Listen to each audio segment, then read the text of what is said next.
Ansu Fati កីឡាករដែលប្រទេសមកពីក្រុមបាសេឡូណាចូលរួមជ័យជើងបាទជាមួយនឹងក្រុម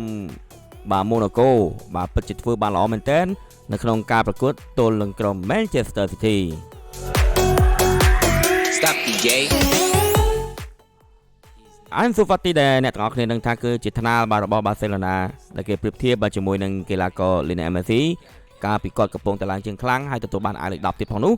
បន្ទាប់ជួបជាមួយនឹងបញ្ហារបួសក៏បានធ្លាក់ជើងខ្លាំងមែនទែនរហូតដល់ផ្ទេទៅកាន់ Brighton ហើយក៏ត្រឡប់មកវិញហើយក៏លេងហើយក៏របួសហើយក៏ឥឡូវនេះផ្ទេទៅកាន់ Manchester City ប៉ុន្តែគេធ្វើបានល្អមែនទែននៅក្នុងការប្រកួតទល់នឹង Manchester City កីឡាកររូបនេះគឺបង្កើតឱកាសបាទឲ្យក្រុមបាទ Manchester City រហូតដល់3ដងហើយធ្វើការប្រជែងយកបាល់រហូតដល់ 100% ការក្រោកបាល់ចូលទៅក្នុងតំបន់គ្រោះថ្នាក់ធ្វើបាន 100% ការញាក់ដាច់គូប្រកួតគឺធ្វើបាន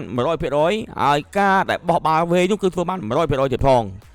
គូបញ្ជាក់ផងដែរថាស្ថិតិបែបនេះគឺបង្ហាញថា Ansu Fati គឺគេមកវិញហើយ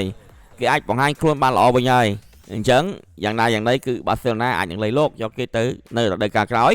ស្របពេលដែលគេនេះក៏លេងរោជាមួយនឹង Rashford ដូចគ្នាយើងចាំមើលថាតើ Ansu Fati អាចនឹងក្លាយជាកីឡាករដែលបាសេឡូណាក៏ហៅទៅវិញឬអត់យើងចាំតាមដានជាមួយនឹងក្រុមកីឡាអន្តរជាតិរបស់ God 55 Media ទាំងអស់គ្នា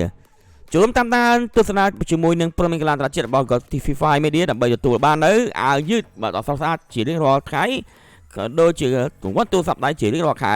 គ្រាន់តែតាមដានហើយចុច follow page និង channel Telegram របស់ពួកយើងតែប៉ុណ្ណោះតែដល់ពេលនេះខ្ញុំបាទសូមអរគុណបាទសូមជម្រាបលា